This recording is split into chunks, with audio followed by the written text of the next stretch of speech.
right, we are live on a Friday evening. I'm here joined by my brothers Elijah and Subdeacon Daniel.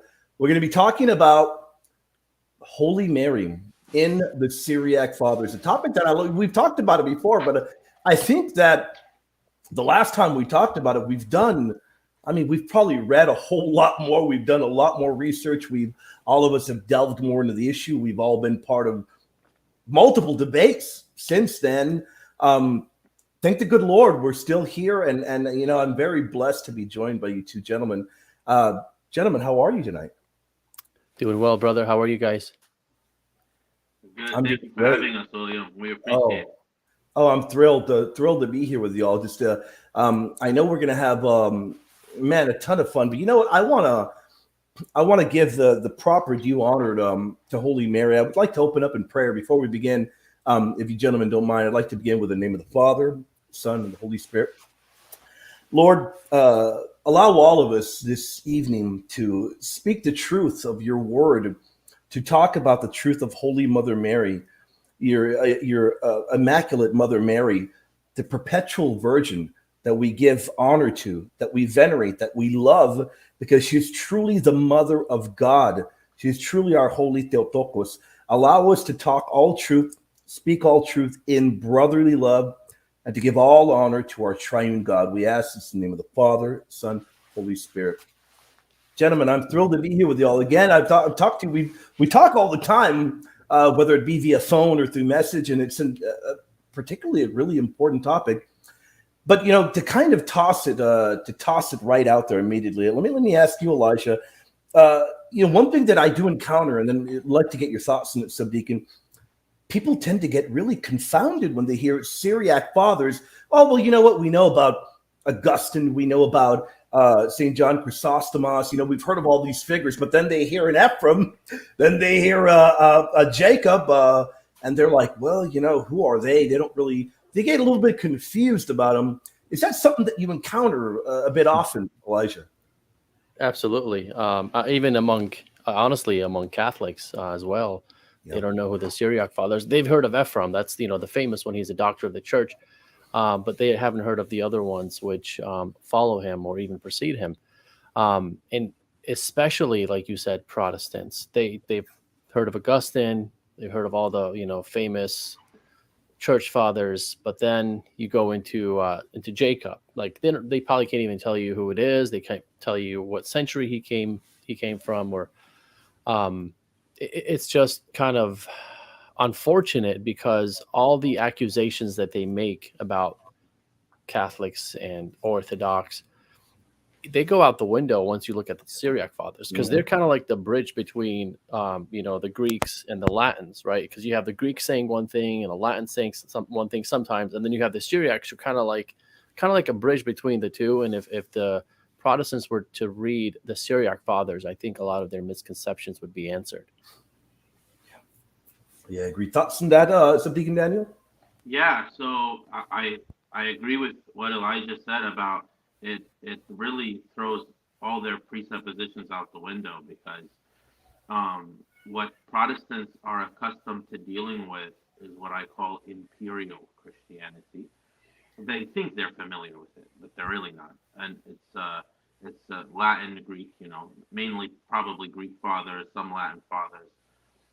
But no one considers extra imperial Christianity. It's easy to make the false accusation of, well, imperial Christianity corrupted at a certain time, whatever it is that their accusation is. Okay, so what do you do when you're talking about Christians that are not within the borders of the empire, that have nothing to do with Hellenic Latin issues, or there's no like Facebook, there's no email, there's no like I'll call you and tell you what's going on. They have their own world, their own issues, and their own part of the world. Like as they said about Judea was in a remote corner of the empire. So the Syriacs are even more remote than that. And I really don't think that they have ever thought about it to consider the question of Syriac Christianity. Yeah. You bring up a number of really, really good points there, Subdeacon Daniel, and I think that when we begin to really analyze them, really good point. I'd like to point out to the audience, when we think of incredible scholars in the Syriac world right now, the great Dr. Brock, who we've had the great pleasure of doing multiple shows. I think the good Lord willing, many more in the future. God grant him health and many, many more years, because it's truly a blessing.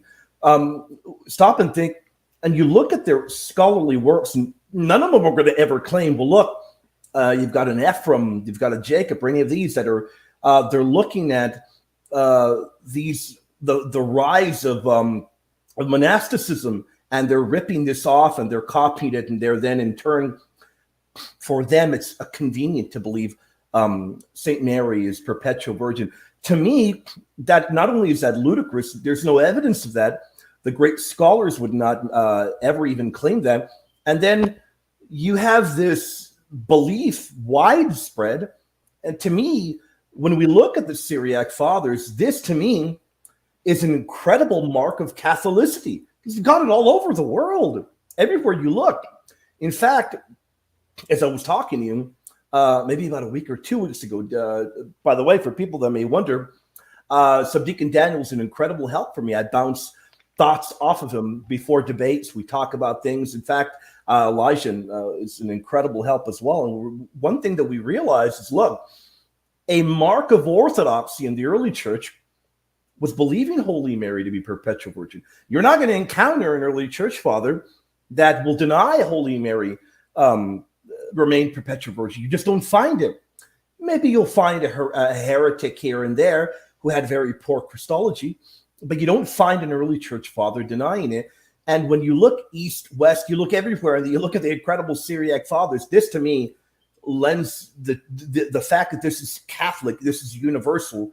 The Syriac fathers put that further stamp right there. I'd like to get your thoughts on that, gentlemen. Go ahead, Elijah. Yeah, absolutely. And I always appreciate William's work on a lot of this stuff, because he always motivates me to look into things deeper, especially when I listen to his debates. I don't know if you guys saw his last debate, the 2-on-2, but I think it was basically a massacre from the Catholic side to the Protestant side. To put it lightly, and I don't mean to be mean, but you can tell which side was prepared and which side had old James White arguments, misconceptions, and things of that sort. Yeah. But I always appreciate the materials that we share with each other, and as folks know, we've mentioned this in the past. We have our Marian group chat between the three of us, and we just bounce ideas off of each other and say, hey, here's an argument. And it really started with the Immaculate Conception, and it really went now into the perpetual virginity of Mary. 3 years or 2 years? A little bit over 2 years, I think. Has it been 2 years? Oh, okay. A bit over, yeah. Wow. Yeah, and I haven't done shows in months, right? As a lot of people know. And today I wasn't really planning on doing much as far as content goes, but I was just doing some research on Jacob, and I was like, man, this is fun. Like I miss doing this. And so I have some stuff from Saint Jacob on the perpetual virginity of Mary, but obviously I do want to thank William for kind of dragging me on to do this show. I don't mean that in a bad sense, but I mean that in a good way. So yeah, that's pretty much all I have to say on that. It's the same for me. I think for William is like the if metal sharpens metal. So William is like, if I have an east side of my blade and a west side, William sharpens the western side of the blade because I don't deal with Western Christianity ever. Like I never talk to Protestants or anything like that. So William, when he brings this up, it really helps me to be aware that I have this in my tradition, where it's located, etc. So that when I do share stuff with William, I am now also aware that we have it. So thank you for that, William. No, thank you, gentlemen. You all have been incredible help. And one particular thing that I do want to look at, and I remember, and I want to bring it up because I realize this is a very difficult passage for Protestants to deal with. And I brought it up during the debate. In fact, I've been bringing it up for a while now. And indeed, this is not an argument that I created or that Father Kappas created. It's an argument you find in the early church fathers. They recognize this. This is particularly why St. Jerome, he believed that those brothers and sisters were cousins. We look in, and I want to look at St. Mark's Gospel, chapter 6. And I'm going to go ahead and read it, then we'll talk about it a little bit. Don't worry, audience. We're going to jump into the fathers in a bit, and we have a great audience. Earlier, I did a show, and I had probably only about 20 tuning in. And I told everybody earlier, I know when we do the show on Mary, we're going to get a ton of people. But hey, don't hold back. Hit that like button because we want more people to be able to watch the show, and we want more people to be able to give that honor and veneration to Holy Mary that is due her. Now, let me go ahead and read it. Is this not the carpenter, the son of Mary and brother of James, Joseph, Judas, and Simon? And are not his sisters here with us? So they were offended at him. Then, but Jesus said to them, a prophet is not without honor in his own country, among his own relatives, in his own house. Now, one thing we hear very often is we'll hear the Protestants say, well, look, you guys, there you've got the names of the brothers and the sisters listed. How do you deal with that?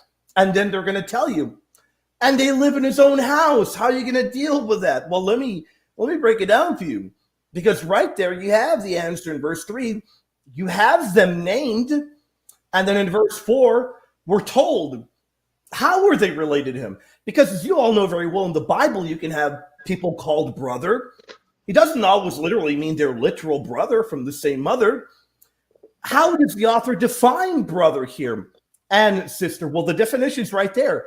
Among his own relatives, the Greek word syngeneusin. And I brought that up during the debate. It is not used for brothers or sisters from the same mother. So on the one hand, you've got them named, but then we're told that they're not from the same mother. They're relatives.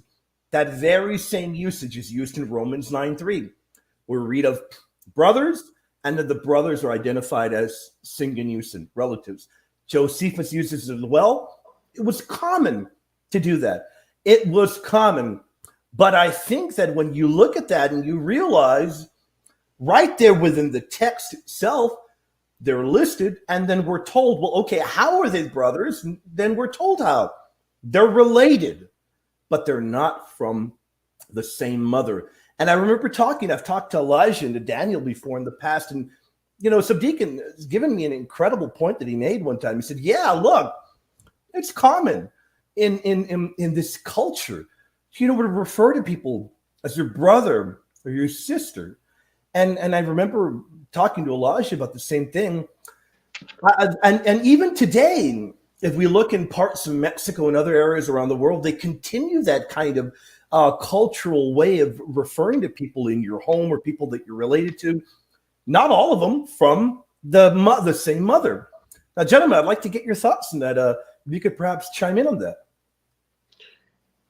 Yeah, so for us in the same, again, back to what I said earlier about,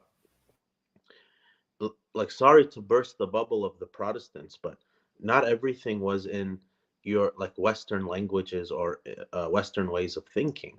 The Christianity is Middle Eastern, like primitive original Christianity is Middle Eastern and particularly Semitic. So that is where the Syriac tradition, that's what it is. It's Aramaic, which is what Jesus and the apostles spoke. Now in Aramaic, like Arabic, other Semitic languages, there is no word for cousin. We don't have the word. It doesn't exist. So if someone's my cousin and I'm being formal, I will say he's the son of my paternal uncle. He's the son of my maternal aunt, something like that. There's no word for cousin.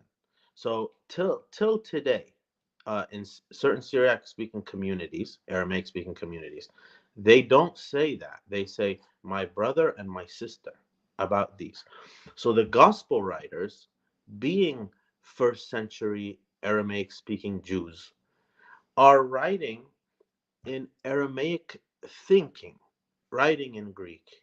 So how can you take this Semitic spoken thought, Greek written document 2,000 years later, translate it into English, and think you understand what it means without any tradition of the people who lived in that time and culture to explain what they mean by it? To me, this is just rebellious.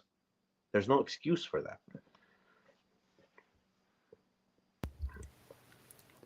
Right, absolutely. I don't really have much to add to that. I was going to say pretty much the same thing, that we don't have the word for cousin, which to me is just a blow to the Protestant argument. Which, to be fair to them, they're saying the Greek says brothers, but the reason why the Greek says brothers is because the original is not going to have the word cousin there, so they're just translating the word. They're brother. not thinking like the Aramaic speaker is writing the Greek. Yeah. So he's writing what he's thinking. Exactly. Yeah. So Deacon, that is a really good point there. I think that and I think that really does get to the heart of the issue, because they are thinking in a very modern Western kind of mentality, because I've had them tell me, well, how on earth could they have refrained, talking about Holy Mary and St. Joseph, from having any kind of relations? Right away, they've got it in their mind that the mentality of this very, by the way, very unique Holy Family, very unique, that the mentality of the Holy Family would be akin to any other family of today. That to me is a great error. And to me, forgive me if I'm sounding a bit extreme, but I think it's borderline blasphemous even, because the Holy Family was unique in every way. And there will never be another Holy Family like that. I mean, Holy Mary gave birth to Christ, our incarnate Lord and Savior. You don't have any, anything that we can parallel that to. You just really don't have that. And I think that, Elijah, you bring up a really good point. Well, look, it does have brothers there, but why? How come every early Protestant reformer, they held to the perpetual virginity of Mary? I mean, they recognize this, because you may have brother being utilized there, but then we're told, well, okay, how are they related? Well, they're syngenusin, they're relatives, and that's the way the Bible utilized terms like that. So I think that that right there, you have clear evidence there in the Scripture, and then you have the unanimous testimony of the early church fathers. You don't have this, and I'll toss this argument at you, gentlemen, later, but you don't have a pope declaring it and saying, look, from this point forward, we're all going to believe it, and then they begin to follow it. You have this taught, I would argue, directly from sacred Scripture. It's clearly taught that there's no evidence Mary ever had any children. And then you go into the early church where, look, why don't we encounter anyone telling you, you know what, we believe Mary had other children? Even Basil the Great. Basil the Great says, all of the lovers of the faith, the lovers of Christ, believe this. So to me, this is a very clearly taught in the early church. And then when you have the reformers teaching it, it becomes problematic for those that deny it. But gentlemen, your thoughts? Any other thoughts before we dig into the incredible Syriac early fathers? Well, I just want to make one point now that we're talking about this. I was going to bring this up when I talk about St. Jacob, but and specifically to what we're talking about in so far of brothers of the Lord, right? I have this book. I recommend this to anybody who's interested in St. Jacob's Mariology. I sent it to you guys. It's let me see, what's it called here. It's this like complicated name. The guy's name is complicated. The book is called Mariological Thought of Mar Jacob of Syriac. It's by James, and I'm probably butchering this guy's name, Buthuparampil. So he says, he has a quote in there. He says that the brethren of the Lord to Saint Jacob, that is not the brothers of the Lord to Saint Jacob. Those are his cousins. The reason why I bring this up is because Saint Jacob was a Syriac who, he spoke that language, Semitic language, so he would understand that he's reading the word brethren.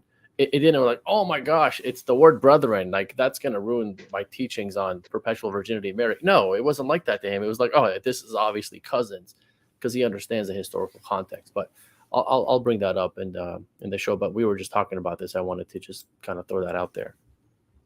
Yeah, I also want to preface before we start getting into quotes and stuff, because a lot of them deal with themes of holiness or purity, and I just want to preface the Western listener that it is not Western values or understanding of purity and holiness that are presupposed on the Eastern or Syriac way of thinking, but they speak for themselves. So examples of purity in the Syriac understanding and the Middle Eastern understanding have things to do with touching and with stepping, like things like taking off your shoes before going on the altar, which is what we do in my tradition. Things like this. So vessels being only for the priest to touch, like the bottle that holds the holy chrism in it. I'm not allowed to touch even the bottle. Only the priest can touch it. Things like this. So it is in this mindset that these quotes are coming from regarding purity and holiness. The tradition that Mary comes from, the Middle Eastern Aramaic speaking tradition, that dictates what holiness and purity is, not the Western understanding of it.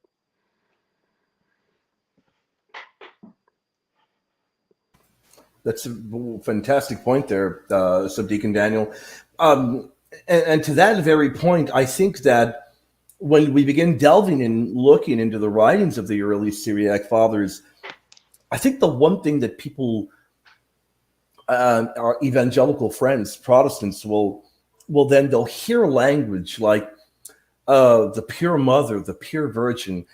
And a lot of the times they don't realize that that very Syriac father is talking about the sinlessness of Mary and her perpetual virginity, them going hand in hand. And I don't think that kind of language rings true to them. The reason being is because, unfortunately, and I've got to be very honest, I'm very honest with everything that I talk about in this show. Look, they're far removed from apostolic Christianity. It is a really tough pill to swallow sometimes, but we cannot include them in the discussion of apostolic Christianity because they've moved so far away from a teaching that, you find it anywhere you looked in the early church, you found it. I think of multiple councils, not only councils that Catholics and Orthodox would hold near and dear, but I think of the Council of Nisibis, where Jacob of Syriac was a part of, and in that council where he mentions Mary as ever virgin over and over, you don't hear any outcry ever from anyone saying, whoa, hold on. What's happening here? We don't believe it because, hey, we knew the brothers, there's an apostle over there, or there's a church over here. Through apostolic succession, they knew the brothers. They were acquainted with them. Come on. You don't think there would have been maybe one church that would have said, oh, well, we knew James. He was truly the brother because he was from Mary, or Joseph, or Judas and Simon, or these sisters. Where are they? Somebody would have had to have known them. I mean, even a pseudonymous work, you've got a bunch of them, works that we would call apocryphal, which they preserve pious traditional tales because they would preserve what was being taught in the early traditional Christian community. How come nobody knows these brothers personally? I mean, even if it would have been a dastardly secret that maybe you would argue, well, you know what, it was embarrassing to try to cover it up. Look, a heretic would have done a number of trying to spill the beans on that and expose that. You just don't have this. There's really no evidence of it, and the evidence is to the contrary. It's very clear that Holy Mary remained a perpetual virgin. No, that's a great point, William. And not only do you not hear any outcry at the councils and things of that sort, but you actually hear outcry from the church fathers from the side that's saying Mary had other children, as you know, from Saint Jerome, and Subdeacon Daniel has a quote from Saint Ephraim, has the same outcry from the people during his time that were, heretics. You hear the outcry from the Orthodox Christians, the church fathers, from the other side. Because they held to the fact that she was a perpetual virgin, not just a virgin when she had Christ, but a perpetual virgin. And the outcry really comes from the good guys, I should put it that way. But if the Protestants want to quote the heretics, then by all means, go ahead. But that's, that's not what we want to do. Yeah. So just again, like if they are saying that, honestly, it goes back to what I was saying about like being consecrated. So if there is a vessel that is consecrated for God, it cannot be ever used for anything else again. That vessel will always be for God as long as it exists. There's not like a temporary thing that's used for God at one point and then used for something else later. So this is the understanding of Mary's existence, that she was the God bearer, and that's there is nothing else that she lived for except being God's vessel. That's it. That was her life, is that she is like the holy, pure mother of God, perfect example of everything. Not, oh, okay, I gave birth to Jesus, I can go do my regular life now, like regular human, life, like Americans maybe think. I don't know, but she's sure the point of her existence is that she is one of the highest, actually, sorry, the highest priestly vessel that there is in the whole incarnation story. Right, and I think the reason why they missed the mark, and I'm sorry, just to make your point, Subdeacon, is I think they don't understand the connection between purity, sanctity, and virginity, right? Mhm. So right away they're like, oh yeah, she sinned. So from that they think that her mind is, could be full of lust and things like that, and that she would have those acts. That they don't understand the holiness, the purity of her, that she cannot possibly have those thoughts, that she cannot possibly open that in her mind. Like, and Saint Jacob teaches that explicitly. And I think those two things go hand in hand. Virginity is not just a physical thing; it's also a spiritual thing. And the fact that they miss that point completely, that's where they miss everything, and it's a domino effect of issues. And I tell you, Subdeacon, that these oppositions to these Marian dogmas like perpetual virginity, and I'm sorry to say this, and this could sound mean, but I think the origins are demonic. It just, I can't put it any other way. It's just, I just think that they are demonic. To talk about Holy Mary that in that way, that's, to me, that's preposterous. I agree. I don't like, virginity is a theme in and of itself, not just for Mary, but in the Syriac tradition, like in Ephraim, his commentaries, and other Syriac tradition, you'll see whether it's canonized saints writings in the Syriac church or anonymous writings, they all agree on the theme of virginity. Things like, you'll notice sometimes where Ephraim will say in his commentary in Genesis about that had Adam and Eve not fallen, God would have permitted reproduction in another way, not through sexual intercourse, but that is the fallen method in which reproduction takes place. And another 4th century writing called the Book of Steps, where the author is intentionally anonymous, he says, we saw the animals and we imitated them, like we lowered ourselves to the animals. So if one is taking into account this view of virginity, then it is impossible for any Syriac Christian culturally in that time to ever apply this to Virgin Mary. you can't do it. So I don't know if you guys want, like, should I read the quote that Elijah mentioned from Ephraim, or should we wait? Whatever you guys want. Yeah. No, I think you shouldn't. And before you do that, let me, for people that might not know, Ephraim, Saint Ephraim, excuse me, is a giant, not only in the Catholic faith, but in the Orthodox, in the Oriental Orthodox faiths. He's a doctor of the church within Catholicism. So if you're Catholic and you tune in and you're thinking, well, you know what, maybe he's only important for the Oriental Orthodox Church. No, he's a doctor of the church, very important early church father, and incredible in his writing, magnificent in his Christology. I mean, it's tough to get better than the great Ephraim. And that is why, look, if you're a Catholic, you've probably heard of the great St. Romanos the Melodist. Romanos imitated a lot of the style of Ephraim. Every scholar will tell you they recognize it. It's very similar. And a lot of his Mariology is very similar to that of Ephraim. So Ephraim's very important.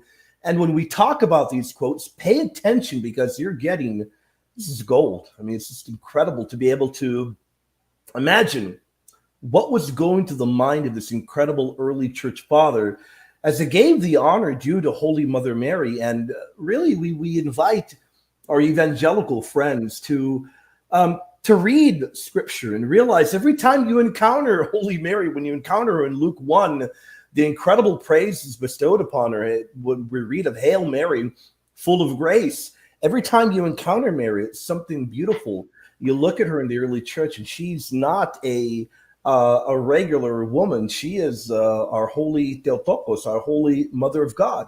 So I really meditate on everything that we're going to be talking about tonight, and I think whatever else you think of saying, brother, let me know if you want to dive in. Whenever you all are ready to dive into Ephraim. Yeah, I just want to say too that like, even if we step out of Christianity for a sec, a lot of secular scholars have the opinion and make the point that Ephraim is arguably the greatest poet in history. If one reads him in the Syriac, obviously, if you're reading a poet, you should read him in his language, but because that's where the rhymes and all the meters and all that stuff happens, right? So, so that's a big deal for non-Christian scholars to be admitting that Ephraim might be the greatest poet of all time. I thought that was Muhammad, but I just might be mistaken. Trying to get us in trouble. Second greatest there. You better hope Sebastian Brock doesn't hear that, Elijah. All right. Credit to Elijah for pointing the quote out to me. So this is in Ephraim's commentary on the Gospels. It's called Commentary on the Diatessaron. He says, and there's another quote from the Diatessaron. I don't know if I'll probably read it later on the show. He says in this one, because there are those who dare to say that Mary cohabitated with Joseph after she bore the Redeemer, we reply, how would it have been possible for her, who was the home of the indwelling of the Spirit, whom the divine power overshadowed, that she be joined to a mortal being and give birth filled with birth pangs in the image of the primeval curse? If Mary was blessed of women, she would have been exempt from the curse from the beginning, and from the bearing of children and birth pangs and curses. It would be impossible, therefore, to call one who gives birth with these birth pangs blessed. If the animals in the ark were restrained because of Noah, it was fitting that the prophetess in whom Emmanuel dwelt should not turn to marriage. Noah's animals were restrained of necessity, but she, however, through her own free will, just as she gave birth purely, so also she remained holy.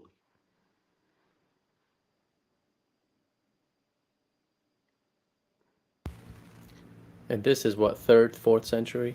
4th, yeah. Just so everyone knows, So Ephraim's teacher was another Saint Jacob, not the Saint Jacob that Elijah was talking about earlier. Saint Jacob of Nisibis. He was the teacher of Saint Ephraim. So Saint Jacob of Nisibis, and by the way, his crypt is still there. In Saint Ephraim's church in Nisibis is still there. It's the same one that they used to practice, like celebrate the liturgy, and it's amazing. But so Saint Jacob, he was the Syriac representative, if you will, at the Council of Nicaea. So Saint Jacob of Nisibis was present. He was the bishop of Nisibis, present at the Council of Nicaea. Ephraim was his deacon. Ephraim was a deacon in the church. So he was the deacon of Saint Jacob. So he didn't get this from himself. There is coming down to Jacob, to Ephraim, all the way through this same apostolic tradition that we received before the text of the gospel was written. We have the whole truth. I'm blown away by that. Really incredible, incredible chain of witness there. And hearing the words of the great Ephraim, where he tells you, there were those that dare, and to me, what that tells me, Subdeacon and Elijah, is that he's being very clear that to believe this about Holy Mary was contrary to the mind of the apostolic church, the true church. It was contrary to that, because he's very clear, those that dared, he's being very clear, this teaching was entrenched within apostolic Christianity, but there were those that dared to believe. And then what even blows me away even more is he begins going into Christological truths. Notice how every time you have a defense of Mary's perpetual virginity, right there wrapped in with it is a proper Christology. You have it over and over. I stop and I think of the most famous denial of Holy Mary's perpetual virginity in Helvidius. He was an Arian, taught and trained by Arians. He was Arian. So that tells me everything about it. Arius, who had a very poor, very, very poor Christology, to put it mildly, to be as nice as can be. But there's another thing that Ephraim says there, gentlemen, and I'm just blown away by it, because you have evangelicals that'll say, well, look, you're talking about Mary being without sin. You're talking about Mary being perpetual virgin. You're robbing her of her free will. But what does Ephraim tell you? She was not robbed of free will.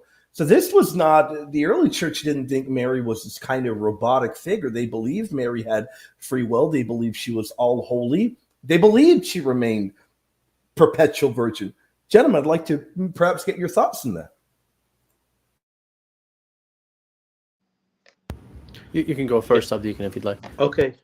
Yeah. So I think for Ephraim, it's like he's having a reaction, like it's not even, like you said, William, in the beginning when you started talking about people who dare to say, like, how can you say that? It's like you look at somebody like, what did you just say? Like this about Virgin Mary. And it's really, Elijah used the word demonic earlier. I don't, and the reason why it's not crazy, if you will, for him to use that word is because there's no reason for people who call themselves Christian to deny that Mary was a perpetual virgin. Why would you do that? Where do you get that from if the history of Christians didn't say it? Who do you think you are that you are saying that today? Right. Those are great points you guys make, and I think, just to clarify, I don't mean the Protestants today are demonic. I'm just talking about the origins of what these are, and I think that's what Subdeacon would agree with. To add to that, I think what they would say is that the scriptures teach that she was not a virgin, right? That's where they would go to. Okay, that's a fair point, but now we need to demonstrate that historically. You can't just skip over all the historical references we have from the fathers, going very early on until today. And how all the apostolic churches today believe in the ever perpetual virginity of Mary.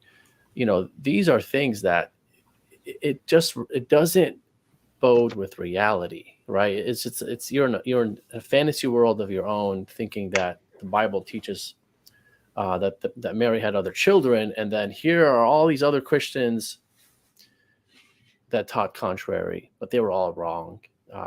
And to me, it just doesn't sound like it's a very logical thing to believe.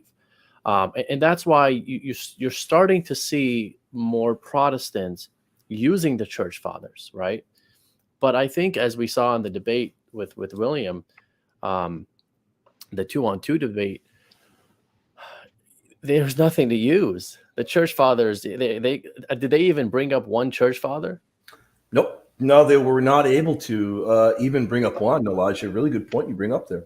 Yeah. So, I mean, with this topic, look, there are other topics that they can say, okay, look, the church fathers did not agree on, right? And there are like, let's say the papacy, right? That there are some church fathers who taught it very explicitly, and there are some church fathers who were not as explicit in teaching it, or did not teach it at all as far as with the writings that we have. Let's say they didn't teach it. So, and then you can use that to say, hey, look, you guys can't even agree on this. But this topic, you can't use that, right? And so if you can't use that argument on this topic, then you shouldn't be able to use it on other topics. Because when we are agreeing on everything, when the fathers are in consensus, you're going to the scriptures thinking that the scriptures are contradicting the fathers. To me, that doesn't make any sense. And to add to that point, let me just make a brief comment, and then you can, because I'm going to include you into that, Subdeacon. To add to that point there, Elijah, you bring up the early church father and the church fathers, and the one thing I have noticed, and I've got to be honest with you all, to me, it seems like evangelicals are looking for anything to cut at and cut down the integrity of Holy Mary in the early church. You'll look for any little quote, rip it out of context. And to that point, before the debate I had, I remember bouncing an argument off of the brother Subdeacon. I said, look, they seem to have found a very, very obscure church writing from Eusebius, and individuals out there are claiming that, look, we've got evidence that there's an early church father, which we wouldn't call him an early church father. We'd call him an early church writer. But I know how they're going to twist it. They're going to say, well, Subdeacon, Elijah William, he wrote a great ecclesiastical history. Okay, who cares? But you know what the way they're going to do it. You know the way they're going to twist it. But even that ended up being a dead end, thanks to the incredible help of the great Father Coppus, who translated that for us. But my point in bringing up Eusebius and going to the point that Elijah made is that they're trying to bring up early church fathers, but there's really nothing that they can find. But to me, what I notice, gentlemen, and I see it very often, is an attempt to attack the integrity of Holy Mary in any which way they can. And unfortunately, they're not going to be able to have much success in the early church doing that. Yeah, the Eusebius quote, I remember even before Father Coppus translated it correctly, when it was incorrectly translated, it still didn't show. Yeah. Actually, it showed the opposite, in my opinion. Yep. But actually, I wanted to ask you a question, William, since I think you're probably the best on like the Bible between the three of us. Correct me if I'm wrong. So Mark, he lists the names of the so-called brothers of Christ, Joseph, James, you know, and then later on, he says, Mary, the mother of those names, the same names, is far away from the cross. Yeah. And John says that Mary is at the foot of the cross. Yep. So how can she be the same? Mary. So I'm going to tell you what they do, Subdeacon. And you're correct. Number one, you're 100% correct. It doesn't fit. It just doesn't jive.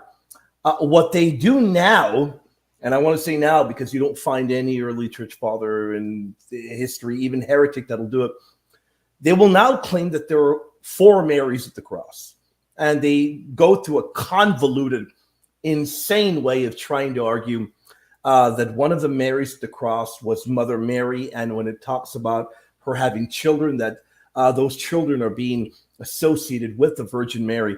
It really requires a lot of jumping through hoops, and the reason I'm not breaking it down now is because I've written a lot on it. It would take a whole show just to do it. But let me tell you something, gentlemen. After the debate, I had people asking me, well, William, why didn't you touch upon it? Look, had they cross-examined me, I would have. I would have. I've looked into it. I've heard the argument. It was created by Eric Svensson many years ago. And if you guys ask me, well, where is Eric Svensson, the friend of James White? Well, he's not doing theology anymore. I think that does tell you a lot when your whole arguments, they fall apart and people really don't want to hear them anymore because they were not good. It isn't a good argument. I think what does make the most sense is what you're pointing out here, Subdeacon Daniel, because it just doesn't fit when we realize that the mother of these individuals is not Holy Mary. Mm-hmm. It isn't Holy Mary.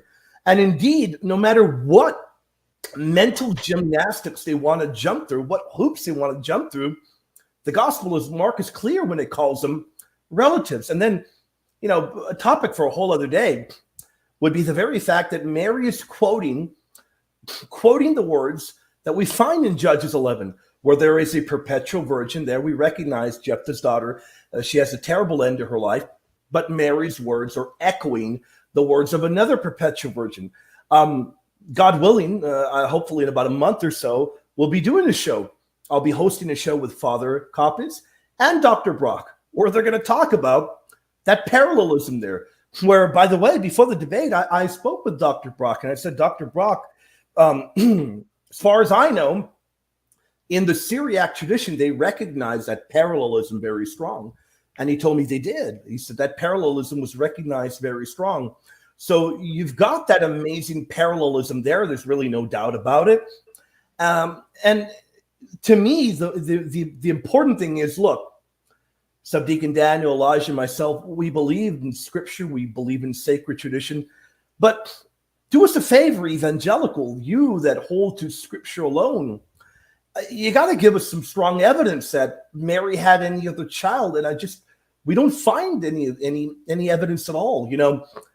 It really isn't there. There's nothing that indicates, rather the opposite. There are indications that Mary was a perpetual virgin, a vowed perpetual virgin. And I think the evidence is just really too strong to overturn. William, at the cross, when Jesus tells Mary and John, when he tells them, he is your son, she is your mother. If she had other children, culturally, I don't even know if there's an English word for like aib, which is like astaghfirullah, that Jesus wouldn't. He can't tell her this is your son and for him to take her into his house if she has other sons. He can't do that. That's not how our culture works, Yeah. So I really don't think that there's any room that they have for having this opinion, and I think it's unnecessary for them to have it. You bring up a really good point there, and that very point that you bring up there, perhaps we can meditate on the words of Jacob, where he tells you, John, the youthful virgin, drew near and embraced the pure mother who had been committed to him by our Savior. And by the way, audience, Subdeacon didn't know that I was about to put that out. I didn't know. Oh, you had no idea. Really incredible.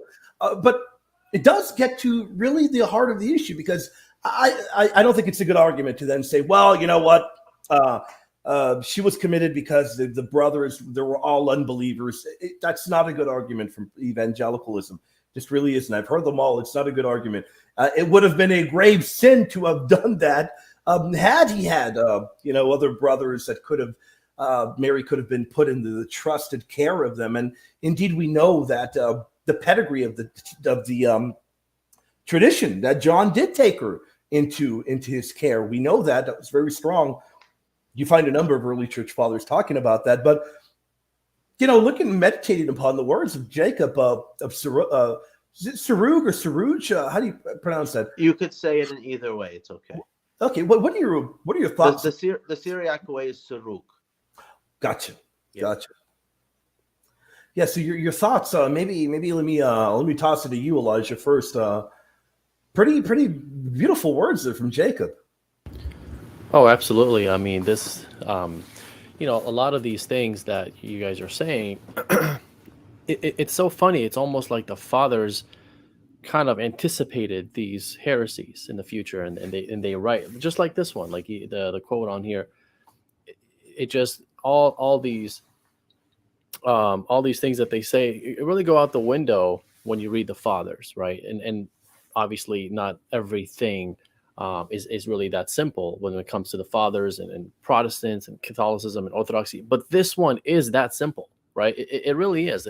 And one of my favorite arguments, and my internet cut out, so I didn't really hear what you guys were saying, but I was interested in seeing. I'll go back and watch the show after this. I was interested in seeing what William was going to say about the brothers of the Lord, because to me that's the strongest argument. What Subdeacon was presenting on from the scriptures about the perpetual virginity of Mary, or at least the virginity of Mary, that those were not her children.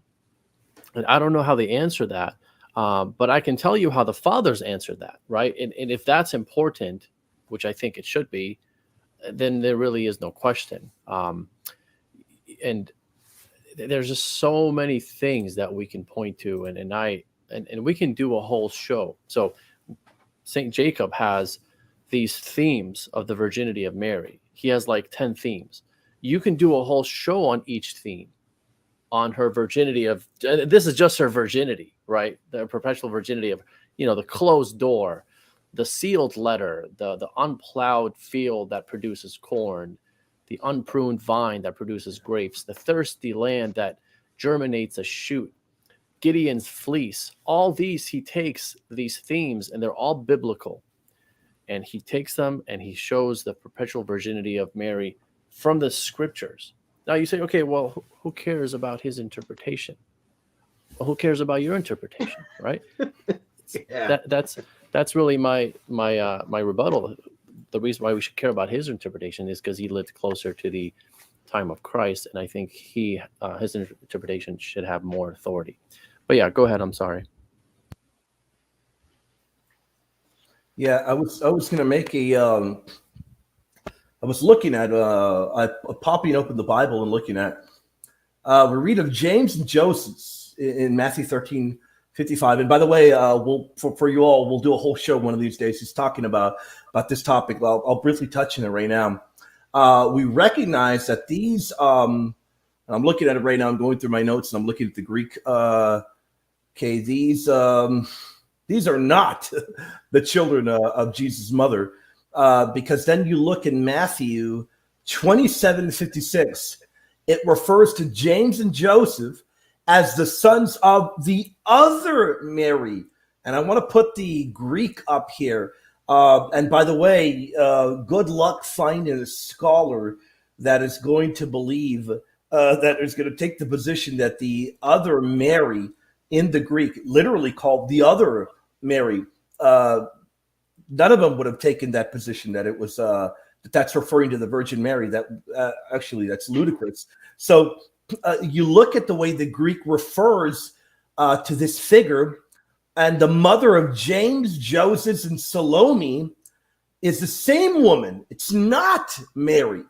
So you to find this out, you look in Mark 15:40-41, where it says, there were also women looking on from afar, among whom were Mary Magdalene and Mary, the mother of James the younger, and Joseph and Salome, who when he was in Galilee followed him.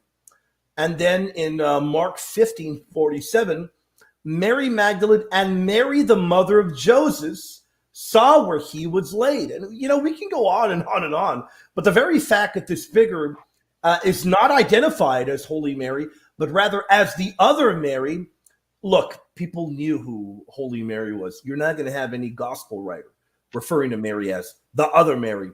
And by the way, I've done a deep dive into the early church fathers to see, look, are they any of them identifying the other Mary with the Virgin Mary, which would then put her as the mother of one of these other children? You don't have it in any of them. You just don't have it. So Elijah, fantastic point that you brought up there. And I think Subdeacon as well. I think you alluded to that as well. I think it's a dagger to that argument. It really is. I don't find it to be a compelling argument. Right, and to add to what you're saying, William, I alluded to this earlier, but the author of that book that I was talking about, on page 184 of that book, he says, Mar Jacob's view was that Mary was physically a virgin, even after giving birth to Christ. From his understanding of Mary's virginity, it is clear that he does not consider James, Joseph, Simon, and Judas, quoting Matthew 13:55 and Mark 6:3, the brethren of Jesus as sons of Mary. It is also clear that he was following the Ephraimian tradition, and he used the phrase that Ephraim used. And the quote that he gives is the one that Subdeacon read earlier. But it's interesting that he has a footnote here from Shearer, and he says, in an article, Shearer makes it clear that the brethren of the Lord were neither his full brothers nor his half brothers, but his cousins. And that's the article called The Brethren of the Lord in the Catholic Commentary on Holy Scripture. And this is talking about in the context of St. Jacob. He believed that they were his cousins, Christ's cousins, which makes sense from the cultural perspective that Subdeacon and I were talking about earlier, what that word would mean. Now, Subdeacon or Elijah, either one of you all, I'm sorry for interrupting, just for the audience purposes, with St. Jacob, is he an important figure? What century does he come from? He's 5th century. He was actually born in 451, I believe. That was like when the Council of Chalcedon was held. Yeah, he died in the 6th century. He was a bishop under Patriarch Severus of Antioch. Severus of Antioch. I'm glad you bring him up. And I'm glad you bring him up because, as you all may know, I did a show a month and a half or 2 months back. I don't know. Time flees very fast. It passes very fast. With the Reverend Dr. Price, where he said, look, the Mariology of Severus of Antioch is some of the best I've ever encountered. And he said that anytime he talks with a Catholic, he told me, or anyone, he says, I recommend, look, I don't care if you've ever heard of Severus of Antioch, go read his Mariology. It's incredible. And indeed, if you look at Father Juniper Carroll, he'll bring up Severus as well. And as well as Father Luigi Gambero talks about him as well. Just really magnificent. And I want to read a little bit of him, and then we'll talk about any other figure you gentlemen have. But there's one particular thing from Severus, and I'm trying to see if I can find it here, that, wow, I remember I read it. And I had read it before, but I've read it again. I said, this is just magnificent. So you have Severus saying, but the Virgin, the Mother of God, is not at all disposed to tolerate the folly of Nestorius.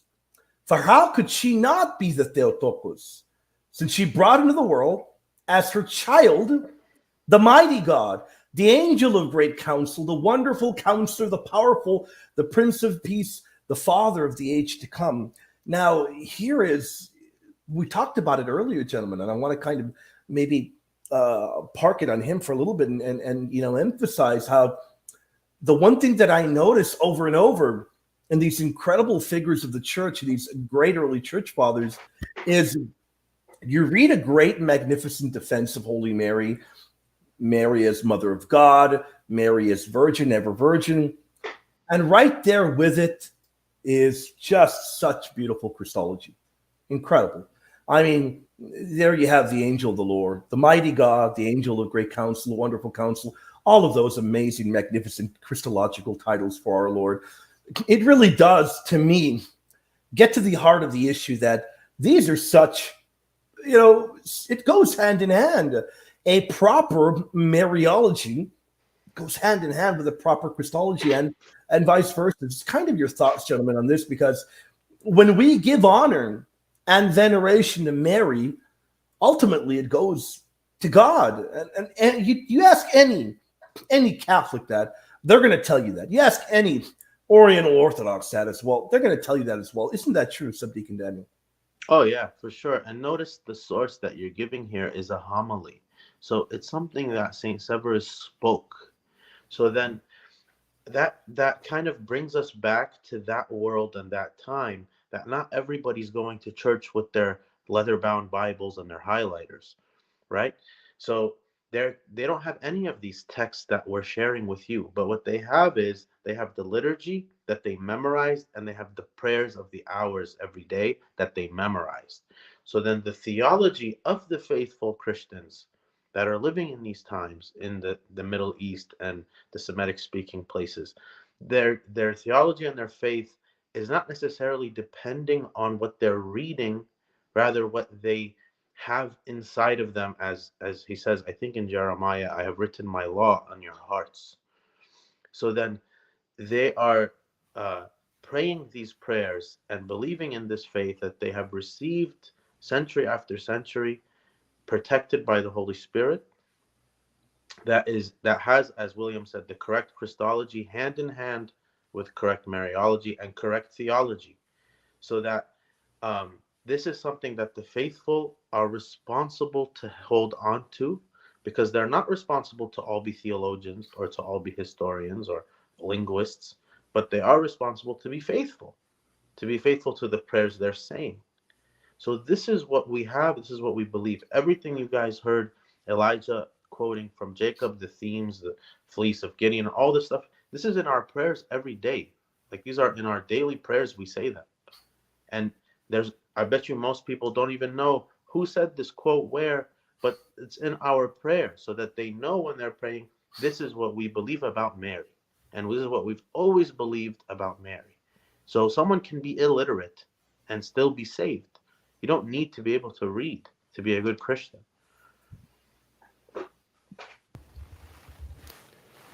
You mind if I jump in here, William? Oh, no doubt, definitely, yeah. So yeah, I mean that's beautiful there from Subdeacon. And to add to that, Saint Jacob and all the fathers, really, what they'll do is they'll connect everything, all the Marian teachings they're connected to Christ, right? They're not just there on their own, right? They're not just as Subdeacon and I would say al-wahas, like just it's like a Arabic term, like just for fun, just for fun, right? Yeah. In fact, he talks about how her perpetual virginity is a sign that Christ is God. Because he says if she had other children after, then it'll show that he was just an ordinary man. And to quote him, he says, if it had been a man who was not God to whom Mary gave birth, the virginal signs would have been dissolved, since man cannot protect the virginal signs. These are two things, and one is linked to the other. And he who doubts this one will not be obliged to believe this other. When he does not also admit that Mary gave birth to God, how does he admit that her virginity was not dissolved? If then he believes that she gave birth to the Lord, the only begotten, he will not be in doubt that the seal of her virginity is preserved. And this is from his on the Perpetual Virginity of Mary, and it's a quote also from the book that I mentioned earlier, is where I got it from. So he's connecting the two things, right? Christology, the fact that everything is centered around Christ. Her perpetual virginity is a sign that he is God. And if it wasn't for her being perpetual virgin, then he would just be an ordinary man. That really is a great points you make there. And I really do think that it gets to the heart of everything we've been talking about. This was a mark of orthodoxy in the early church. Recognizing Saint Mary as perpetual virgin was unanimous in the early church. At best, I've heard people point to Tertullian, the Montanist, who the best defense of Tertullian that I've ever heard people utilize would be that Tertullian maybe, quite perhaps, at the end of his life, maybe returned and died in unity of the church, but there's no evidence of it. It's very unlikely he ever did. And even when we examine Tertullian, there's that's an argument that I don't think they have a very strong case there either.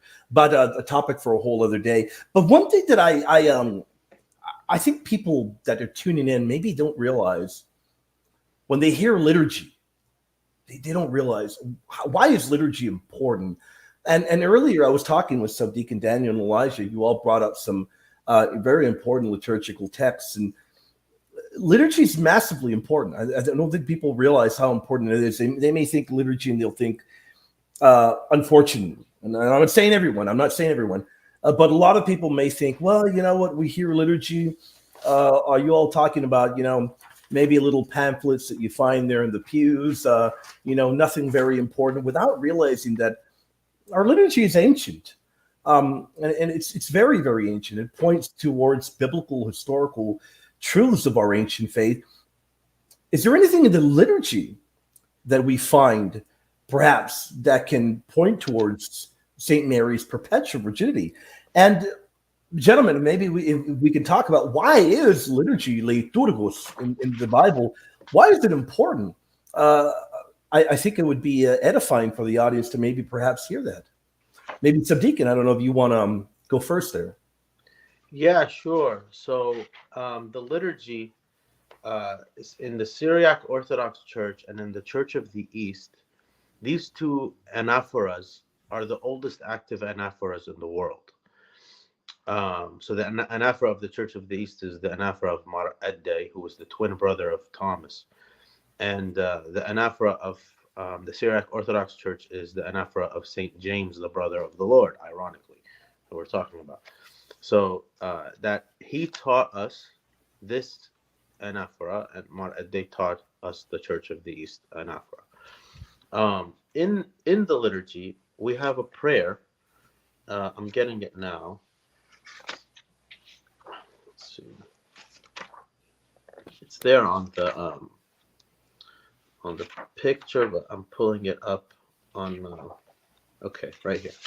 So it says, "We commemorate her who is worthy to be blessed and glorified by all the generations of the earth, the holy, glorious, blessed, exalted, and ever Virgin Mary, Mother of God." The Syriac says, "Wabthulath ibchulizban." So, ibthulath means virgin.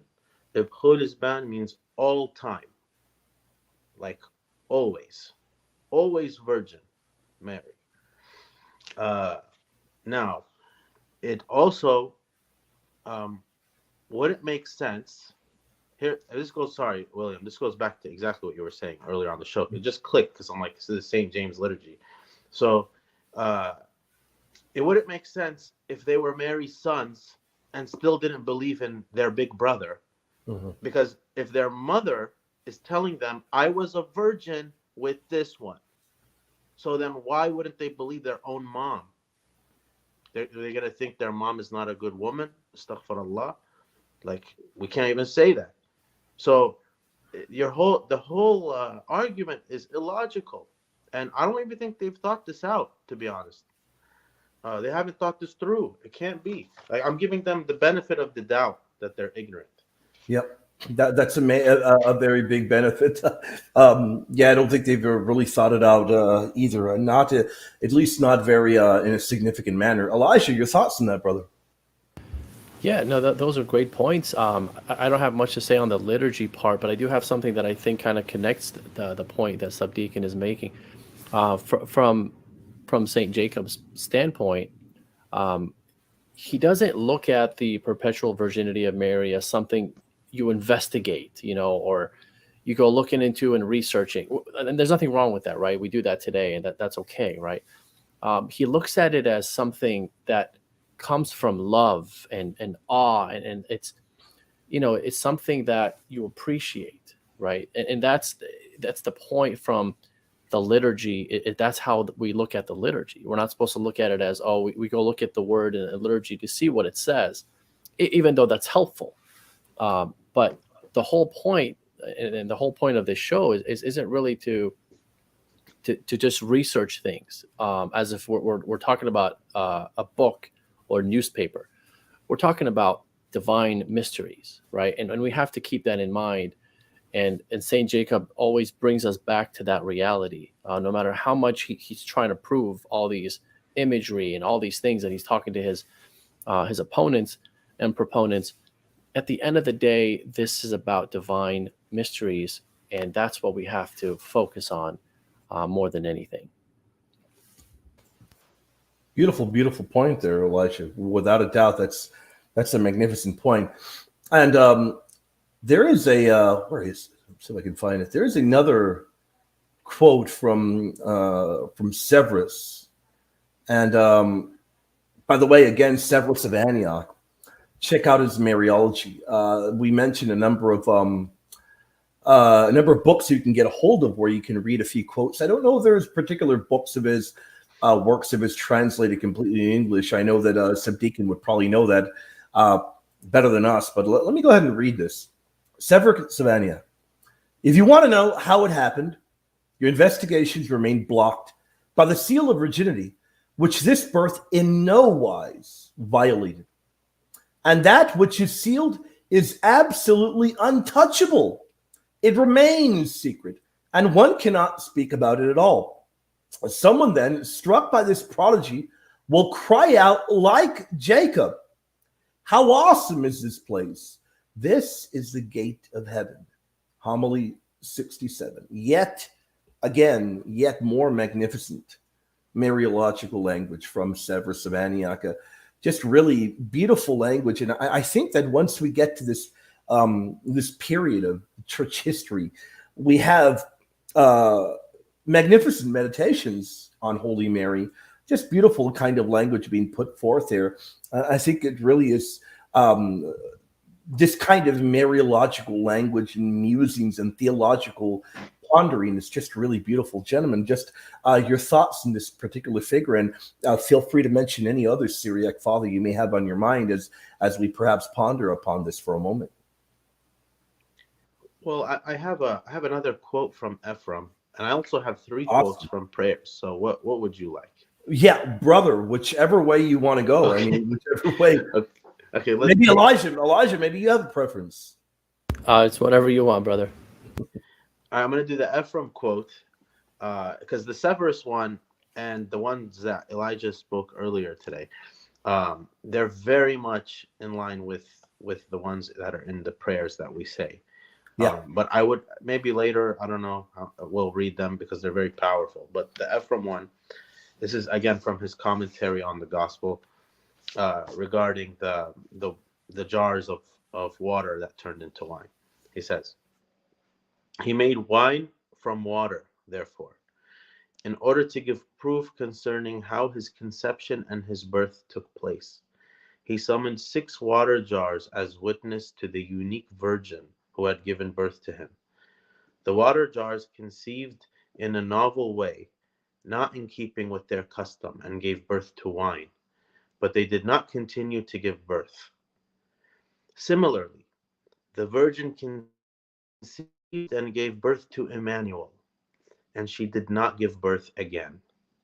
The giving birth by the jars was from smallness to greatness, and from paucity to abundance, from water indeed to good wine. In her case, however, it was from the greatness to weakness, and from glory to ignominy. Those jars were from the purification of the Jews, or for the purification of the Jews. But our Lord poured his teaching into them so that he might make it known that he was coming through the path of the law and the prophets to transform all things by his teaching, just as he had transformed water into wine." So you see how Ephraim has this theme. He has a habit, I should say, a habit he does always in his poems and his commentary of doing these parallels, which is very typical of the Syriac tradition. This is the way in which Syriac tradition expounds on theology. It's different from, like, let's say, the philosophy of the Greek Christians, or maybe the legalism of the Latin Christians. So in the Syriac Christianity is very poetic like this. So he's using the example, and our prayers also do, of something giving birth to something else. So like water becoming wine, a coin coming from the fish's mouth, water coming from a rock. So God incarnate comes from Mary. But the point is, for Ephraim, the water jars didn't do it again. Neither did Mary give birth again.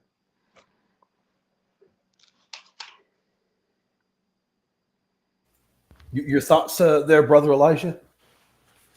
So yeah, that's it's so funny because from Saint Ephraim to, I think you were reading Severus, right, William? Yeah, correct.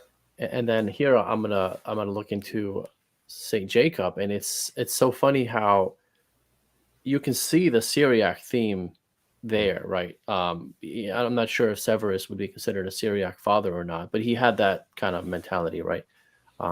He had that same kind of context. I think you were reading about the secrets, right? The secret. And if you look at Saint Jacob, he says here, Mary appeared to us as a sealed letter, in which were hidden the mysteries of the Son and his depth. She gave her body as a clean sheet. The Word wrote his essence on it, corporally.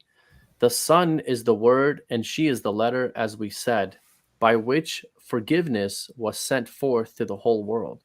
She was the letter not because she was sealed after she was inscribed, but the divinity sealed her and then wrote on her. They sealed her and inscribed her. She was also read, although not being opened, because the Father revealed in her mysteries more sublime than usual. The Word entered and dwelt in her within the guarded seals, tokens of virginity in her body, but conception in her womb, which is full of wonder. With her the Father sent us tidings full of good things, and through her forgiveness to all condemned for their bond of sins. So it's a beautiful imagery about how she was, how she was opened but not really, right? Kind of like she was never open. Christ came out of her, but she was still closed. She was still sealed. And this imagery of this letter, it really comes from the imagery of the Old Testament. You have in Esther. I'm sorry, in Esther it says, an edict written in the name of the king and sealed with the king's ring cannot be revoked. So this idea of something sealed, it's like it's kept in secret, right? And it's really this. They use these kind of imagery as we alluded to earlier to show forth the perpetual virginity of Mary. I was gonna say something else, but it completely slipped my mind. If I remember it, I'll come back to it. But that's all I have right now. That kind of imagery of that you find very prevalent in the Syriac fathers of Mary sealed as a letter. You find that very often to talk about her perpetual virginity. I'm reminded of the fact that you find Syriac fathers as well that note the connection, clearly noting that in Luke 1, Holy Mary is hearkening to that perpetual virgin, Jephthah's daughter, who unfortunately has that unfortunate end. But the very incredible thing is you have it utilized over and over. In fact, you have some Syriac, in the Syriac tradition, where they will put on Jephthah's daughter's lips in kind of like a poetic kind of prose, where they'll say she was sealed like a letter, and then she'll be called a handmaid. That'll be done to show the parallelism between Jephthah's daughter and Holy Mary. So this is recognized very early on, very, very early on. And to me, it's incredible that you have such amazing testimony in the Syriac fathers. Just really, it's a whole other world of a wealth of Mariological and rich Christology that, look, if you're not reading the Syriac church fathers, you're depriving yourself. And one day we'll do a whole show just recommending, reading material, but for now, I know these gentlemen have some books in their hand. They can perhaps recommend those, the great books. And I'd recommend get a hold of anything by Dr. Brock. In fact, I would recommend supporting his publishing house, Gorgeous Press, I believe is how you pronounce it. A tiny little publishing house, but great. I mean, nobody's putting out the kind of material they're putting out. And to me, what they're doing is it's a beautiful service for generations to come, generations of just preserving the words. Actually, not only preserving, bringing these words into the English language for the lay folk in the English community to be able to realize, look, you have this beautiful ancient witnesses, these beautiful ancient witnesses, become acquainted with them, become acquainted with their world. So I always recommend people try to support these people that are doing magnificent work as much as you can. I really do recommend that. But gentlemen, any more thoughts on the amazing fathers? If you don't mind, I actually remembered what I was going to say. So when it comes to the Perpetual Virginity of Mary, we always focus on the fathers, talking about her being the ever virgin, right? But it's interesting because Saint Jacob doesn't just focus on Mother Mary on the topic of perpetual virginity, which, by the way, let me just say, Saint Jacob actually has a work called On the Perpetual Virginity of Mary. So it's just, he just believes it, right? There's like so many quotes I have. I don't want to go through them. Are you sure, Elijah? That's a little bit ambiguous. Yeah, he was a little iffy about it, right? So there was a quote that he has, and not just one quote. There's a bunch of quotes, but I did have a quote where he talks about Saint Joseph making sure that she stays a virgin, that she remains intact. That was one of his roles, right? Guarding her purity, and they do that together as a cooperation. And he says here, the chief of the angels was mediator and deemed them worthy that they might dwell like angels without marital union.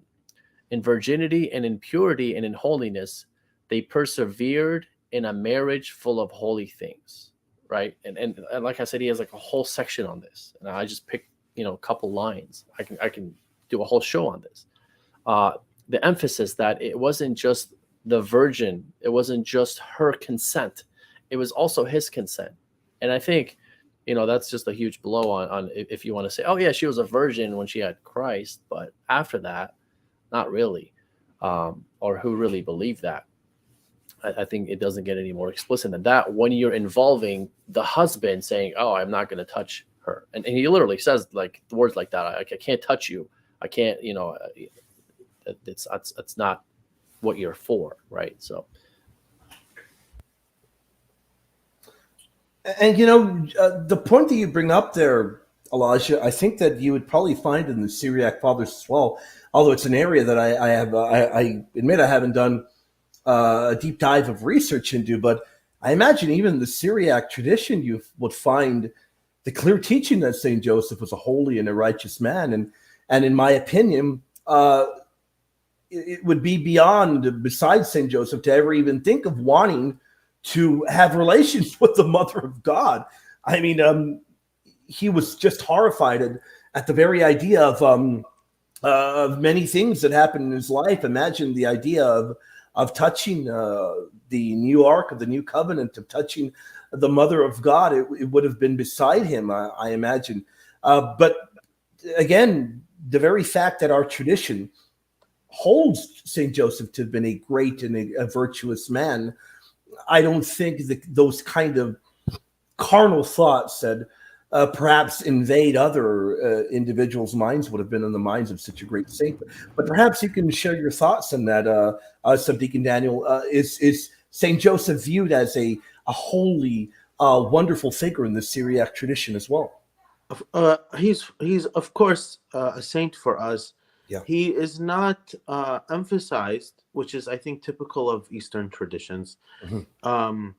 But I have some comments on what you're saying because it fits a lot with the way we think about, even like you said, she's the Ark of the Covenant, and as you know, whoever touches the Ark dies.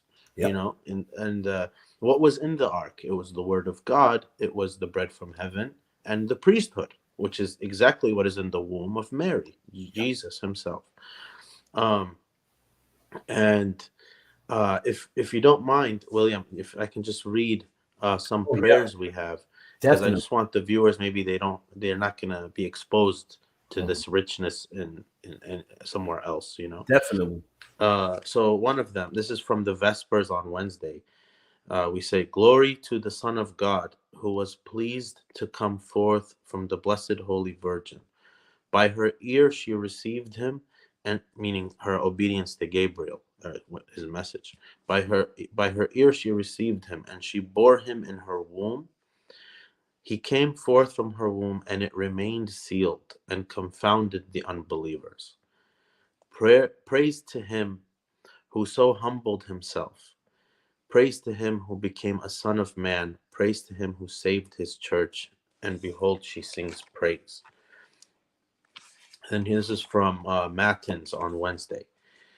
We say, "Blessed are you, Mary, who gave birth to the living Son of God. Blessed are you, precious vessel, in whom the merchant descended and dwelt. Blessed are you, palace of perfection, who received the architect of. You bore him, and your virginity was preserved. You brought him forth and remained pure. Blessed is the Lord who came forth from you." And then the last one, this is Elijah referred to this earlier today. "O Solomon, fair child, what is that garden of which you sang, which was closed and sealed in its virginity? It is Mary, from whom came forth the gardener who planted paradise. Who is she who conceived the child without marriage? It is Mary of whom Isaiah prophesied, Behold, a virgin shall conceive and bear a child, who shall be to all a wonder. Peace be with you, full of grace, said the watcher to the virgin. The Lord is with you and shall come forth from you in a holy manner, the King whose kingdom shall have no end forever.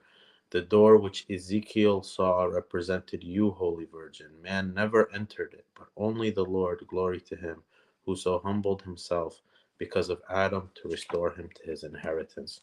Amen. So, in the Syriac tradition that William was talking about earlier regarding um, the, I think it was Elijah or William or both, about Mary and Joseph living together, and both by their own free will being celibate together. So this is very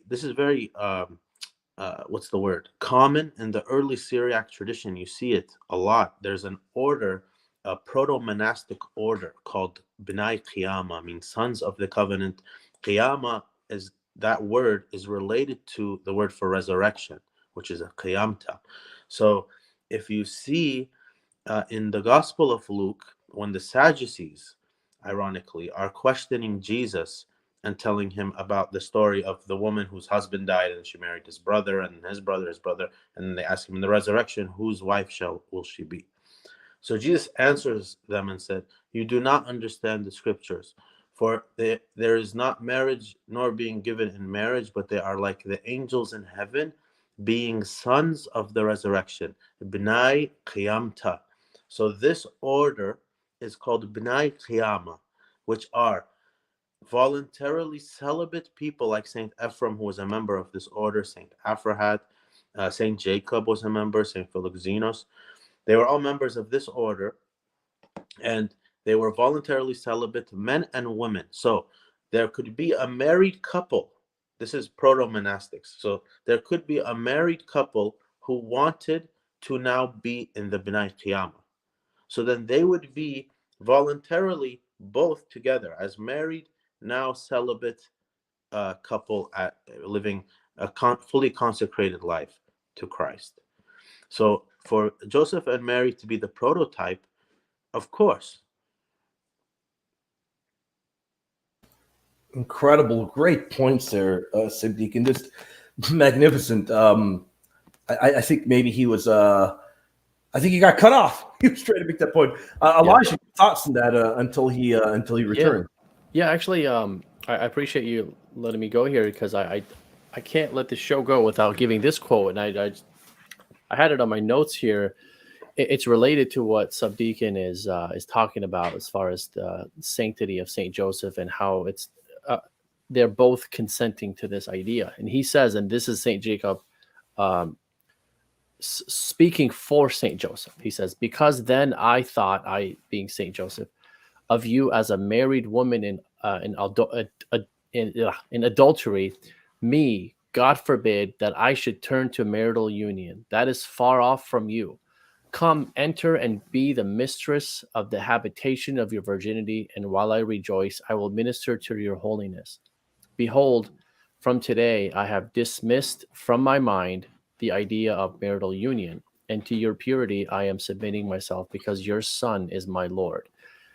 And there it is, that last part. I cannot approach you. I cannot touch you in that way, because your Son is my Lord. And it's that Christ-centric theme of why this is the way it is, right? It's all centered on Christ. And I think that's an appreciation that even a Protestant can have. And then you talk about the spiritual aspects of Mary's virginity, right? He'll say things like, she stood firm in purity of heart and in integrity of thought. And from her childhood, impulses of holiness stirred within her. There's I believe she's a sister. Her name is Thaikultam. She studied the typology of Mary in the Malankara liturgical tradition. And she says, and I'm quoting from the book that I mentioned earlier, but this is a quote that comes from the Typology of Mary in Shimo, the weekly divine office of the Malankara Church. And she says this, she says, the virginity of Mary, the mother of God, is understood by the Syrian Church not merely as her bodily integrity, but as a total dedication of her body, mind, and soul to the will of God. She placed herself at the disposal of God, her creator. She had an undivided heart, and she loved God with all the strength of her faculties. She belonged to him totally. In the Latin Church, in the Western Church, we'll say she did not have any inclination to sin. She did not have any concupiscence, right? And that's what the fathers taught. That's what Saint Jacob taught, right? It's explicitly taught that if you read his homily on the Mother of God. He'll say things like she did not have that impulse to sin, didn't have that inclination. Not that they use the word inclination, but pretty similar. That's a very important thing connected to the virginity of Mary, because like I said earlier, the holiness of Mary is connected to her virginity, the spiritual virginity, the physical virginity. It's all about her total self being completely, every inch of her body, every part of her soul is completely given to God in every single way. And that's an example to us.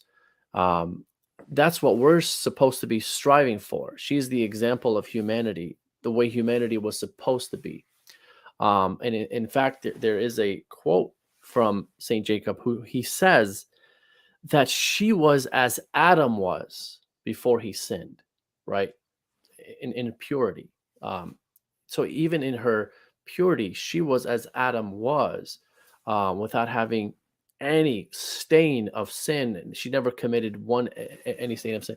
And he says that was made possible by the Holy Spirit, who made it that way. But I know I'm going on, and I could go on, but I just wanted to throw that out there as well. Those are really good points. Do you gentlemen perhaps have a few minutes so we can take some Q&A? Will you gentlemen be all right with that? Okay, great. And we'll let the audience know, God willing, we will be back again in the future. I know we had a great crowd tonight. People really enjoyed it, and pray for us that we'll be able to find the time again to be able to be together. We will. We promise you we'll do the best. We have Thomas. Thomas would like to know, welcome, Thomas. The saint, correct me if I'm butchering this, Philoxenos, also have writings in the Virgin Mary. Thomas, from the little that I have in my possession and I have read, yes, and particularly in and if I'm correct, Philoxenos was a bishop. In his writings that provide a defense on Marius Theotokos, he writes about that, very in depth and very often. In terms of anything else, I'm not entirely sure, but he has a magnificent defense on her as Theotokos. Perhaps Deacon Daniel or perhaps Elijah. No, gentlemen, do you want to provide your thoughts? Yes, I think Saint Philoxenos does mention, he does have a defense on the Mother of God. Yeah. William, you're right, and there's also his discourses to Mhm. the B'nai Qiyamah. Um, I can't remember if anything is extensive, but I'm sure he does, because as you can see, he's a contemporary of Severus and Jacob in the same church. If they're Mhm. all dealing with the same thing, so for sure it's there. Anything you want to add to that, Elijah? No, I have nothing. I'm sorry. Okay. Uh, we've got Mango, William, and we'll all touch upon it. I see the doctrine of Mary, the Mother of God, and the Immaculate Conception is heavily tied to Christology. But how is the perpetual virginity and her assumption tied to Christology? So let's be fair to our Eastern brothers and sisters, to our Syriac brothers and sisters who have no problem calling it the Assumption. I think they prefer referring to it as the Dormition and the bodily Assumption of Saint Mary. But how is the perpetual virginity? Well, let me touch upon. I'll touch upon the perpetual virginity, and maybe you gentlemen can add your thoughts, and I'll deal with the Assumption as well. So here's my opinion, Mango. If it's biblical, well, it's definitely tied into the truth of our faith. As I believe the perpetual virginity is biblical. You clearly have the identification of Mary having taken a vow. Then you have several early church fathers recognizing that. How is it tied into Christology? A number of things. If Mary is the new ark of the new covenant, if she is holy, this holy woman, as the scripture lays her out, then without a doubt, this holy woman would not have her virginity violated. She would not lose that virginity. She would remain inviolate, because indeed our holy Theotokos would remain a perpetual virgin, because she would not lose that virginal integrity. How is it tied to proper Christology? Because remember, we talked about briefly her being the new ark of the new covenant. And as Subdeacon Daniel pointed out, think of what that does entail. If that old ark was venerated in such a manner that you'd be struck down if you were to touch it, well, how more so for the new ark of the new covenant, and that carried our incarnate God. So that's tied in masterfully, I believe, by the scriptures to Christology. Now, before I talk about the Dormition, the Assumption, I do want to let my brothers chime in a bit, because I don't want to talk too much. Maybe perhaps Subdeacon, your thoughts, and then Elijah. Yeah, so I don't think it's separable, because as we see in all of these prayers, and I'm guessing the viewers understand that it is impossible for us to go through everything, because there's just so much.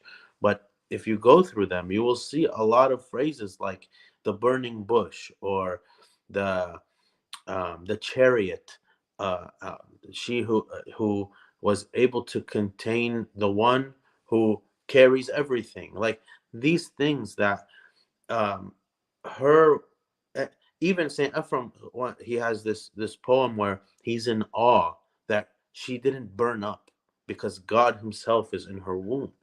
So her role as the God bearer is something that is inseparable from like her existence. So that God being born from her, that separates her from the rest of creation, that God was conceived in her womb and born from her, that now that is her, uh, like it's part of her name. Like we call her the Mother of God. It's a title for her. So she can't now, if she gives birth to something else, so then that takes away from what she gave birth to in the beginning. So she's the mother of Emmanuel. That's it, period. You guys are making great points here. I just add one thing here. I alluded to this earlier. Actually, as I read this from Saint Jacob earlier, he talks about the perpetual virginity of Mary. For it to, it really shows that Christ is God. It's a sign that He's God. If that she wasn't a perpetual virgin, it would show that He's just an ordinary man. And in that sense, it's tied to Christology. The Immaculate Conception. to me, that's pretty obvious. Christ is God, so there has to be some sort of holy chamber, holy room there for him to dwell in. Not that that's a matter of fact that has to be this way, but it is this way, right? And a lot of these things, and even Oriental Orthodox would agree that her womb had to have been pure for Christ to dwell in there. So even if you don't believe in the Immaculate Conception, you believe that she was perfectly pure at the time of the Incarnation. But a lot of these things, it's a question of, are they true or are they not, right? Is she the mother of God? Yes or no? Is that a fact? Is that a matter of fact? Is she the Immaculate Conception? Is she a perpetual virgin? Is she, did she assume to heaven? Regardless or not if they tie it into Christology, which they all do, but regardless, even if they didn't, it's a question of, are these things true? And then we go from there. Great point. Great point. Now, we do want to do justice to your other question, Mango. You did ask about the assumption. So maybe a brief touch upon the Dormition and the bodily assumption of Holy Mary. Indeed, I want to remind the audience that I've done a number of shows when it comes to the Dormition, the Assumption of Mary. We've talked about it as well, brother Subdeacon and myself and Elijah as well. You've got great Syriac fathers to talk about. I remember that great quote from Ephraim, which I don't have on hand. I remember Dr. Brock provided for me. I don't have it on hand, but one day we'll do a fresh show just talking about that. Well, how would I'll talk about it briefly. You gentlemen can give your thoughts. How would I tie in the bodily assumption of Saint Mary in with Christology? Well, I would point the audience to the book of Revelation 11, the very end of it. You read of the heavens are open. And in fact, I don't want to misquote the way it reads, because people that watch and follow every single thing I do will probably say, well, look, he misquoted this. He's probably got a demon, they'll say. So then the temple of God was open in heaven, and the ark of his covenant was seen in his temple. That's the very end of Revelation 11. Remember, the scriptures were continuous. There was continuity there in the ancient manuscripts, and it goes then into Revelation 12, and there is a great sign in heaven, a woman crowned with a crown of 12 stars on her head. We believe that to be, of course, you can have a valid interpretation of it being a vision of the church. Well, we believe another valid way of looking at that is that of that woman being the ark. You have the heavens opened. There's the ark, and then right after that, we read of the woman. Well, how can you deny that woman is Saint Mary if that very figure is the one that gives birth to the one that will rule the nations with a rod of iron, hearkening to messianic psalms, talking about our Lord? Well, Holy Mary gave birth to the one that will rule the nations with a rod of iron. So that's a very clear allusion, direct reference to Holy Mary being in heaven. It's connected Christologically right there. If this is an allusion to the bodily assumption of Mary, and then right afterwards we read of our Mother Mary being connected with Christ, she gives birth to the one that will rule the nations with a rod of iron. Look, the way I always say is, if we have it in our faith, if it's taught in our faith, if it's taught in our liturgy, if it's biblical, follow it. People ask me, this is one thing I get asked very often, gentlemen. They'll say, well, why is the Dormition, why is the Assumption important? Why is the Perpetual Virginity important? Well, if they're true, they're important, is what I say. And gentlemen, your thoughts on my comments and the Assumption and anything you may have on your mind on the topic. I mean, I would just say Virgin Mary was the house of God. Virgin Mary was the house of God for 9 months. And after those 9 months, she sustained him. He what's the word? He breastfed, right? Is what they say, from her. Or she nursed him. So is he going to just let his mother, who he loves, imagine how much you love your mom? He loves his mom more than you love your mom, and as the God man, and then she was a holy vessel for him, and she nursed him. He's not going to let her decay. So this is all part of who he is, being God in the flesh, coming from her. She's holy because of him. So again, back to the Christology connection. Yeah, those are excellent points. I would add and say, just to talk about the holiness, in the psalm it says, "I will not let the Holy One, your Holy One, see decay." And the church has used that passage to show that Mother Mary did not decay, but she went up into heaven. And just like you guys are saying, she was a holy vessel. She nourished him. Her body was given to him, and so he took that body. It's a holy body. And the fact that he came out of her, and so a part of him came out of her, right? So now there's some holiness from that body. So that has to be preserved, taken up to heaven. His humanity is from her. Exactly. So there's something, there's an importance there. There's so much we can talk about. We can talk about Adam and Eve. Adam and Eve were supposed to ascend into heaven, but then they instead descended into the I guess earth. They're supposed to go to heaven, from paradise to heaven, and Christ ascended into heaven as the new Adam, and it's just fitting that Mary would ascend into heaven as the new Eve. And that's all connected to Christology, and the fact that Christ, being the new Adam, he takes on all the failings of humanity upon himself, and as God, he does everything the right way, right? And just as there were two characters in the Genesis, so there are two characters in our salvation as well. And just as William was talking about Revelation 11 and 12, you have that the devil, and then you have the dragon. It all connects. It all connects beautifully. It's basically poetry in motion. A lot of stuff Elijah has said on this show has tempted me to go on rants because he's said and I'm talking too much already, but he's said so many things that are like little windows or doors into something magnificent that the listener doesn't have an idea about. And I'm just going to give you guys a little glimpse, because he keeps talking about this Adam and Eve thing, and it's too tempting. I can't handle it anymore. I have to share. So Deacon Daniel, you never talk too much, brother. You're great.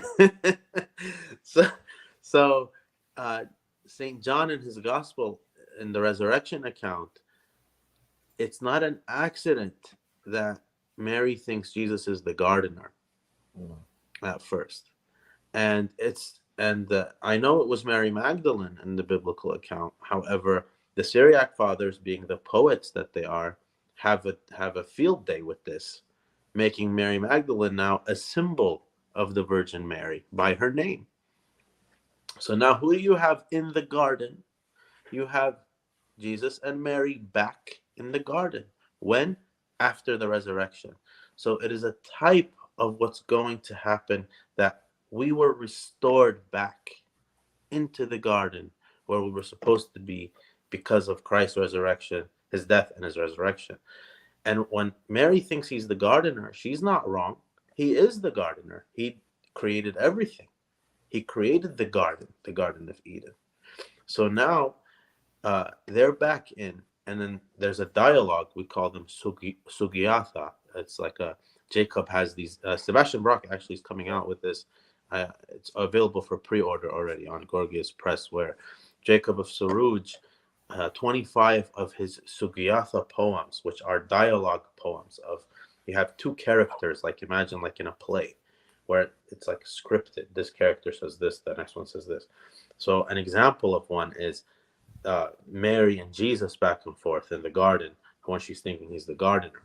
So it's this whole thing that John intentionally does, and the Syriacs have a great time with it, where he starts his gospel with Genesis and he ends his gospel with Genesis. Wow. And the Western reader might not catch that. That's beautiful. If I can add to that, if you guys don't mind, Definitely. every time I hear Subdeacon teach that, it's always like hearing it for the first time. That's how beautiful it is. Um, Also in the themes, right, between Genesis and between the ending of the Gospels. Catch this. So what happens is in Genesis, when Adam falls, God is looking for man. Where are you? Right. And then Adam was the gardener, right? And then when you look at the Gospels, at the end of the Gospels, where what Subdeacon is alluding to, it doesn't matter if it's Mary Magdalene or Mother Mary in this case, but that the theme is beautiful here, where now it's man or woman looking for God, and the God is now the gardener, right? And she says, "Where is my Lord?" Mm. Right? And it's like this kind of like this irony between It's a what happened. reversal of roles. It's a reversal of exactly, yeah, and it's just like there's so many things you can dive into when it comes to that. That's why one of my favorite book in the Old Testament is Genesis, because of that. There's so many things alluded to it. Great book. Yeah. Great points, gentlemen. We'll take one more, and then we'll wrap it up, so we can give the audience a lot of stuff to be able to meditate on and pray on and look at. This is a great one. It's a fitting way to end the show. What a great one. Do any of the, and I imagine P stands for Padre Guillermo Gabriel. I don't know how to pronounce the last name. Thank you for being here with us this evening, Father. Do any of the Syriac fathers speak about the miracle of the Blessed Virgin Mary giving birth to Jesus while remaining physically intact? I'll answer from what I know, and you gentlemen, please correct me if I'm wrong, but all the fathers that I've read seem to believe that Holy Mary gave birth and remained physically intact, but I have not done as much research as perhaps I would like to on that particular topic. But gentlemen, please enlighten me. Perhaps maybe you have some more insight there, Subdeacon and Elisha. Yeah, so I think the quotes that I read today from the prayers, they're very explicit that her virginity did remain intact, and it was a miracle. Mm-hmm. It's like they use the word she was sealed. So her giving birth, her conceiving was a miracle, and her giving birth was also a miracle, because she was not only sealed but free from birth pangs, as well, as Ephraim puts it. Yes, and so Saint Jacob just follows that theme explicitly, if not more explicitly. He actually has whole sections on so many quotes that you can read. Like I said, if you were here on the earlier, I did mention the book that you want to get if you want to understand Saint Jacob's Mariological theme, not just on the virginity, but on her holiness, on the Mother of God. There's a quote. He says, "Mary's virginity, which remained intact even in her birth giving, revealed that God's intervention in man's life perfects and restores grace and productiveness." There's just so much, and I didn't go back and look at these quotes because they're just so obvious. I was trying to just give more things that may not be popular from Saint Jacob, but there's so many out there. You can look at he has like a few chapters on this section, so you can read all the quotes. Gentlemen, I have been, it'd be an understatement to say I've been incredibly edified by being together with you all tonight. It brings back memories. We remember many years of, not many years, 2 years ago, but it feels like many years now.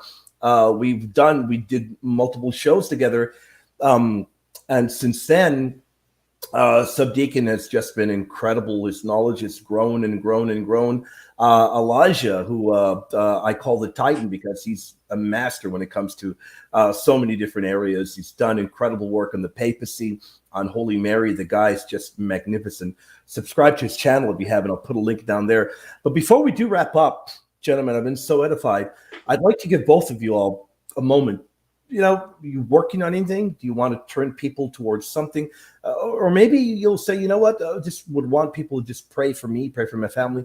Anything you all may have in your mind, the floor is yours right now before we do conclude. Sure. So I know we've been saying this for a long time. some people are probably gonna laugh. It's okay, but we do have a channel coming out. I promise. We have a lot of we're waiting for some like official permissions and stuff like that, and it's on the way. And also, please, if you guys have any questions about anything, where to get certain books or sources, or which Syriac scholars, etc., please reach out to me or William, Elijah. That's it. Put down here. Leave a message down here. I'll provide the link to the video to Subdeacon Daniel. Any questions you may have down here, he can come. He can answer you, point you towards any material you may be interested in reading on. Leave your thoughts down below. Let it. Anybody who didn't catch it live, well, too bad for you. No, we're joking. You can catch it live. You can watch the replay. Thanks be to the powerful internet. So you can catch a replay. Leave a message down below. Let us know if you were edified. Let us know, and we'll definitely take into consideration any other ideas you may have for a future show. But Elijah, brother, the floor is yours right now. Anything you may be working on, anything you want to put a plug in for, the floor is yours, brother. Sure, I appreciate it. As many of you know, I have a YouTube channel called Underground Catholicism. If you just type in Underground Catholicism or Elijah Yasi, it should pop up. But I don't have anything that I'm working on right now. My life's just been hectic with family, 2 kids, a full-time job. So right now there's nothing that I'm working on. But I will say this, hopefully we can do more of these, because these are easy. It doesn't really take much time to prepare for these things, even though it does take time, but just not as much as like doing this by yourself, right? Because you have 2 other brothers who are sharing content. And I have to say that I've done so many shows before, with different people, and I've had a blast. But these are my favorite. These Syriac shows that I do with you guys are my favorite. They're just so chill. I can just sit here and we bounce each ideas back. It's almost like we're having our group chat, but live, and everyone can just hear it, right? Yeah. So I appreciate both of you, and I especially appreciate William for having us on his show here. And hopefully we can do this again, and go back to making this a reoccurring thing. I think a lot of people are edified by it. No doubt. The floor is open to you both, brothers. On my channel all the time. It's open here. You all are brothers. And I look forward to dialoguing with you all again. God bless everybody, every audience. So you're tuning in. We had a great audience tonight.